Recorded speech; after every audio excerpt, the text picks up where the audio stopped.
What? He will come back. He always does. Matt Pat. Why is he acting like the Heath Ledger Joker?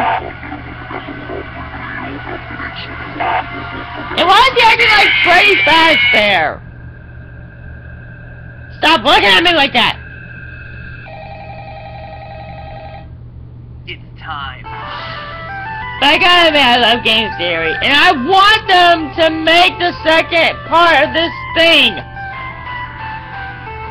And you never want to be in a store on Black Friday. Shit, you would have your ass stomped big time. And I actually know from experience. Hello, Internet.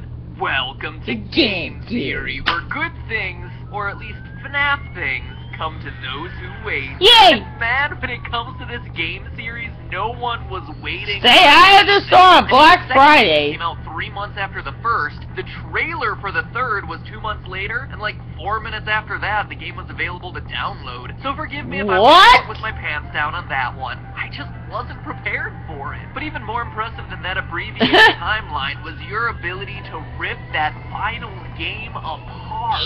Hours after the release of the game, people were discussing good versus bad endings, 8-bit Atari cake, glitching through walls, and punching a flipping code into cement bricks arranged like a telephone dial pad. In regards to that last one, I have 2 things to say. First off, well done to you guys for figuring it out so quickly, and secondly, Scott, seriously, Scott? Oh look, here's a wall. Let me just dial in my phone number. Beep boop boop beep boop boop. What? When did we jump from a point-and-click horror game to magical fantasy? This thing is like platform 9 3/4. I expect Harry effing Potter to apparate into Pirate's Cove or something. Jeez, here I was thinking that you'd plug your numbers into, the one other place that you see numbers in this game, the bonus jump scare menu, or something, anything. But nope, dialing it into a wall makes so much more sense. Okay.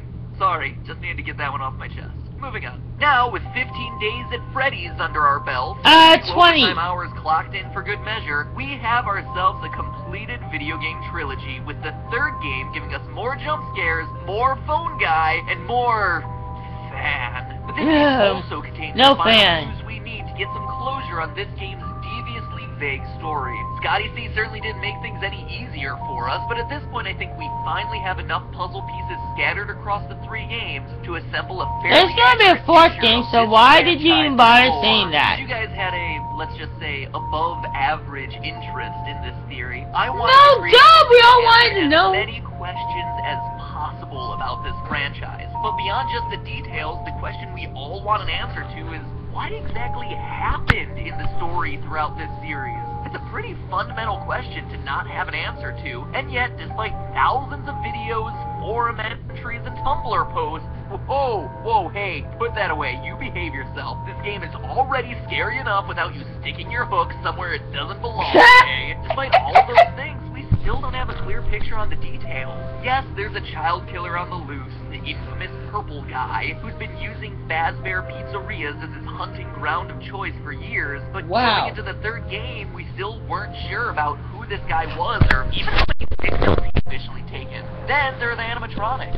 Sure, we generally understand that the killer's dead bodies have been stuffed into some of the suits, and that with the help of the puppet, the kids were able to find new life in those robotic bodies. But then, what about Shadow Bonnie and Shadow Freddy, who randomly appeared in FNAF 2 only to become prominent figures throughout Part 3? How do they fit in? What about the ghostly Golden Freddy, someone we've been talking about since the first game, and yet we still don't really know anything about him? Well, now that we finally have all the facts, I think it's time we revisit my timeline I presented in the last episode to see what I got right, what I got wrong.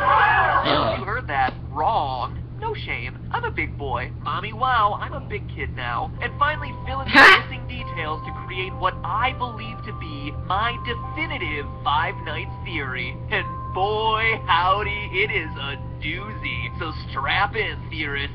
You wanted it, you're about to get it. Overall, the timeline of the franchise I presented in the last video still holds strong. Decades before the name became a horror legend meriting its own theme park-style attraction, Freddy Fazbear got his start at Fredbear Family Diner. It's here where our story begins as Purple Guy takes his first victim. Something we see in the Take Cake minigame from Five Nights at Freddy's 2. What tells us that this is Fredbear's and first in the timeline? Well, as I said last time, in addition to it being a small space, the only character we see is Freddy, whereas all other minigames feature multiple animatronics. He's also holding a cupcake. Since that would later become Chica's signature item, the event depicted in this game must have come before she was created. Additionally, notice that the Purple Guy's murder takes place outside the building. This is the only time we see him murder someone outside the walls of a Fazbear building, which implies that this is likely his first victim. Serial killers often have what's known as a signature, a way of killing that's unique to him and him alone. For Purple Guy, his signature is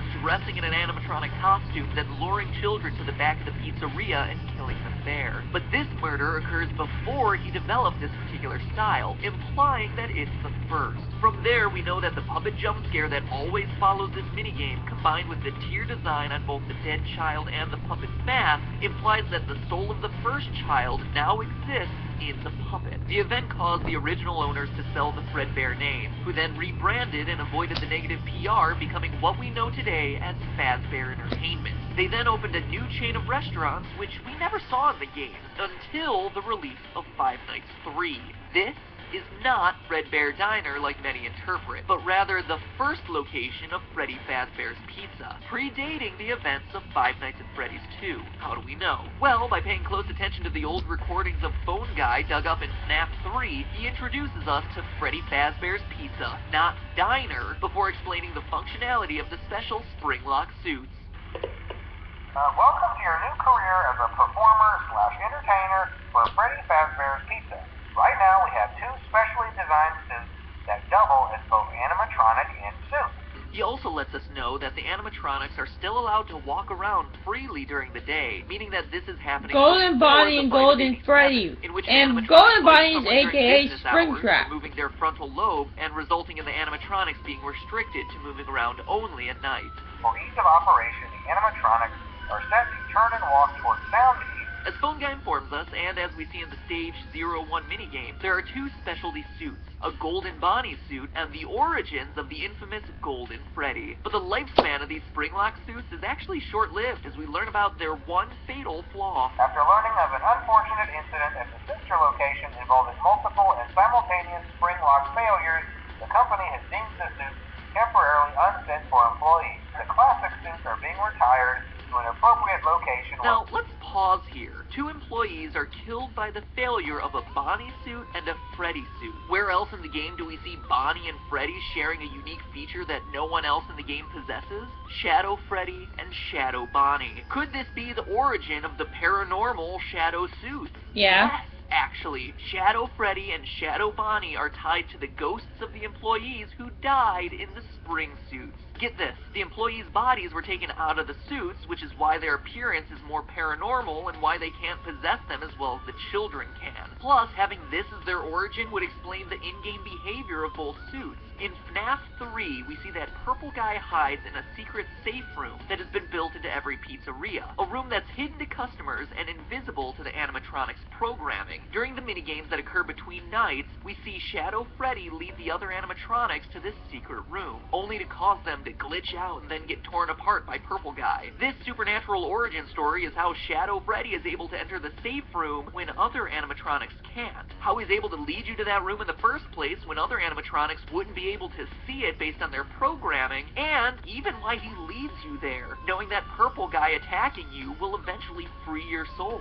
That's also why there's no Purple Freddy suit when you do finally enter that room. It's not an alternate Purple Guy costume like many believe, it's an apparition. Suck on that, Harry Potter, I knew someone would apparate eventually. It also explains why Shadow Bonnie's minigame in FNAF 3 always starts on Stage 01, the spring suits, and why it's the one animatronic we control that has the ghostly ability to glitch, fly, and teleport. As we concluded last episode, this is also the point in the timeline of the first missing children's incident, the one we learn about via newspaper clippings in Five Nights 1. So, based on the newspaper clipping evidence we have, we know that the mauve murderer dressed in one of the suits lured children to a back room and killed them. He's starting to develop his signature, but one nagging detail FNAF theorists have been wondering is, what suit does he use for his disguise? The answer? Golden Bonnie. Why? Well, remember the phone guy saying the faulty suits were being retired to an appropriate location. There's a high likelihood they're being stored in one of the safe rooms in the restaurant.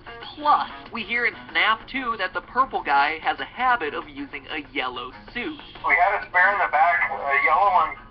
Someone used it. But why not Golden Freddy? Phone guy tells us so at the beginning of Night 5 in FNAF 3. Management has also been made aware that the Spring Bonnie animatronic has been noticeably moved. My, what an oddly specific detail to include, Scott Cawthon. And remember, these tapes that play in FNAF 3 date all the way back to the first pizzeria location, which is why this detail is so important. It reflects Purple Guy starting to develop his signature killing pattern. From there, we know the rest of the story. Purple Guy kills the kids, stuffs the bodies into the suits to hide them, but as we read the paper, is caught on camera and arrested. Meanwhile, the puppet gives life to the children, and the angry spirits possess the robots. Or is that really how it goes? Let's go back to the Give Gifts, Give Life minigame. The children are lying there dead, and the puppet first tries to give them presents.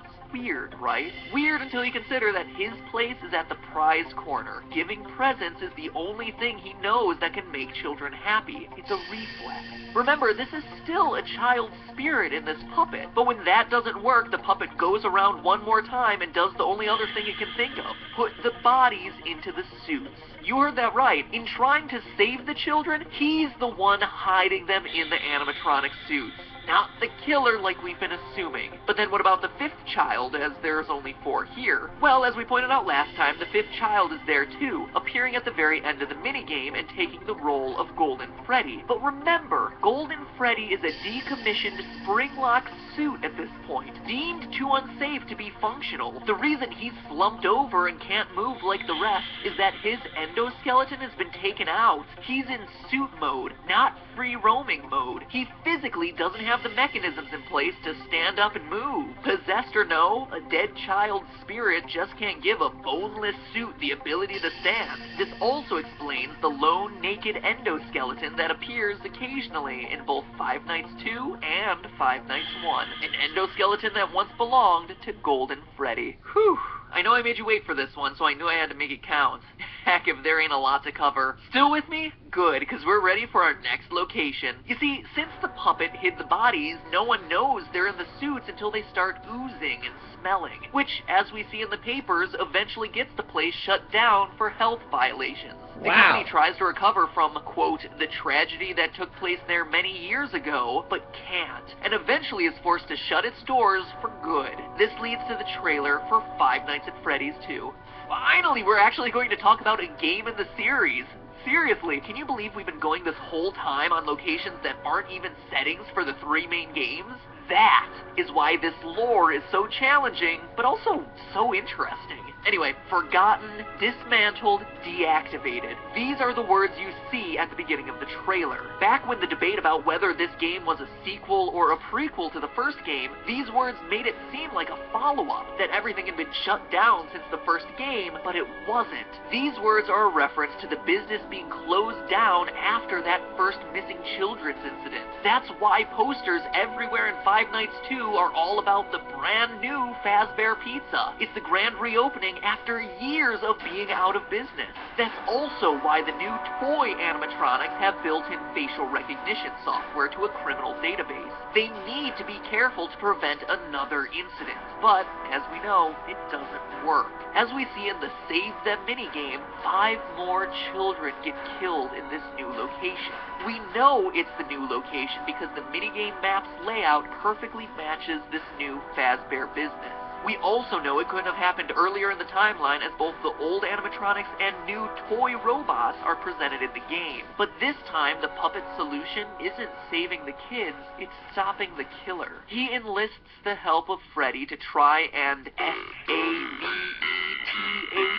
SAVETHEM, leading the bear to the killer's location. Except Purple Guy came prepared, equipped with not a phone, but rather something to help him tamper with the animatronics. He knows that something fishy is going on with these robots, because he's been watching, studying. The puppet wants Freddy to save them, to which the killer's answer is only this: you can't. So, how did the Purple Guy manage it when he had been caught years before? What about the bite of '87? How do FNAF 1 and 3 fit in? And most importantly of all, who is the Purple Guy? All that next week. Don't worry, I'll come back. I always do. In the meantime, it's all just a theory. A game theory. Thanks for watching.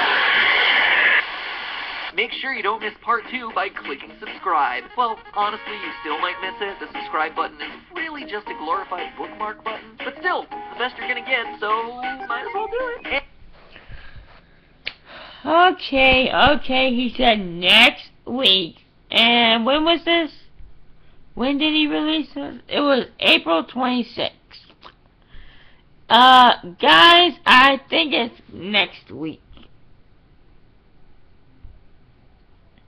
Yeah, 1 week ago. Today, he needs to release it. Please, for God's sakes, tell me that this dude... Come on, Matt Pat, honestly.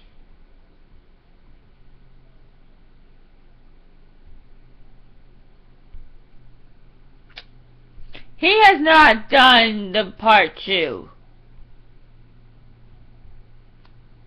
But what I gotta say, let me think. I forgot what I was gonna say.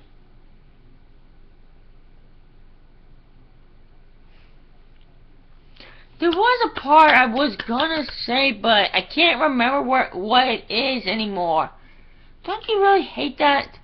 You have to almost rewatch the whole video just to understand what you were gonna say.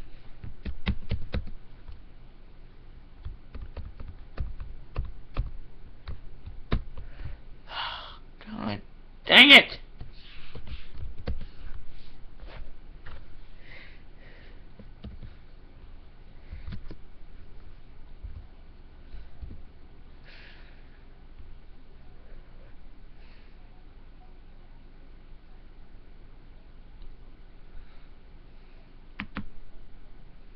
It's like I have to rewatch the whole video again. Just one lemon left. Lemon Skittles.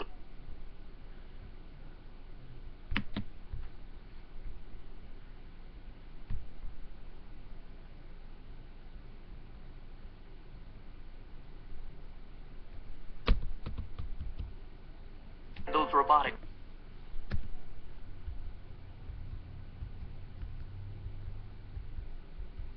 Oh yeah, I remember now. Yeah. When you see Golden Freddy in this video, have you noticed anything different about him?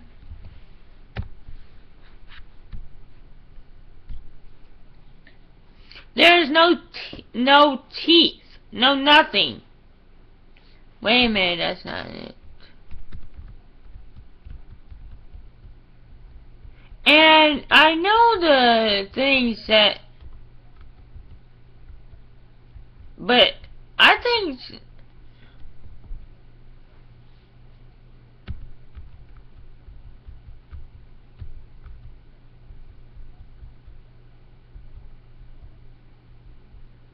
I swear.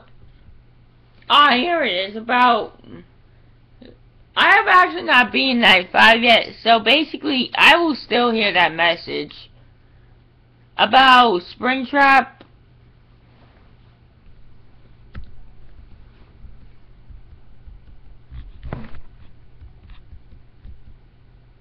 Yeah.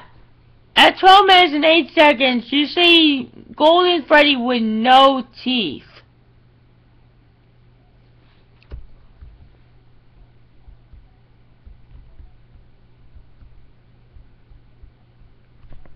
And yeah, this lore is interesting to try and figure out, guys. And kudos to this dude actually needs to figure out that there's gonna be a 4th game, because he should just. I feel like I have to rewatch the whole video, but skip the Joker part. Oh yeah, here it is. Here's why. And why did he not think to go on Game Jolt? I mean, yeah, Game. Why did he not go to Steam after that? And I want to know from Scott, why did he decide to release the full game after 4 minutes? That's the thing I want to know. Why would the developer of the most successful... Why couldn't you just wait 1 more day to release the whole game? Why not just send out a demo to everybody so that way they can give it a try? But I'm not going to question Scott. But this dude needs to really watch his language.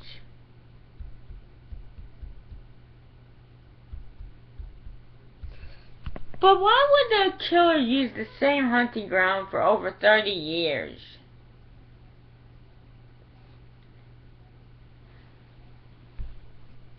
I don't know. But my reaction is, Matt Pat, you really need to hurry up on part 2 of the FNAF 3 Mysteries Solved. I thought you said, like...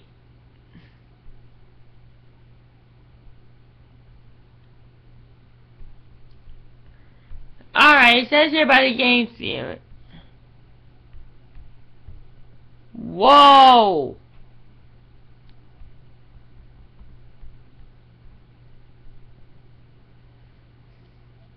The game theory is using a lot of crap.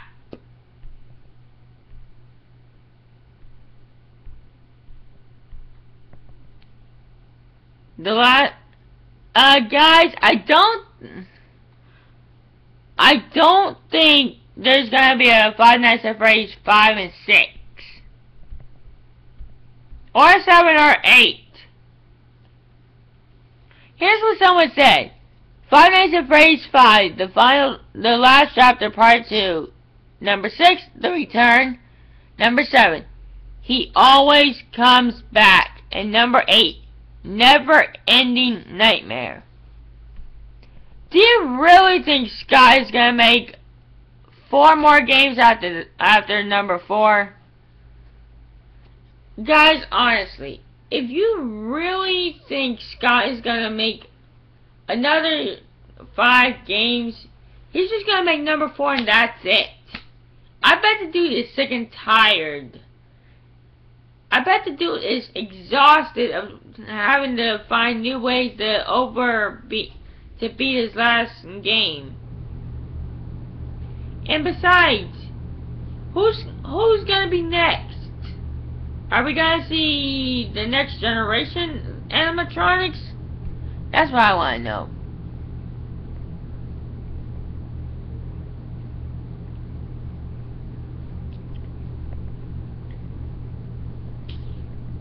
Five Nights at Freddy's 3, Five Nights at Freddy's 3.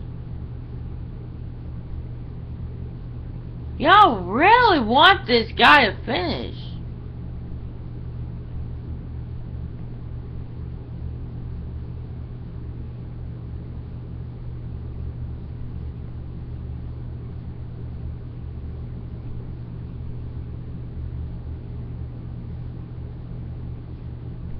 Yeah, Pat, where's part 2? We need it.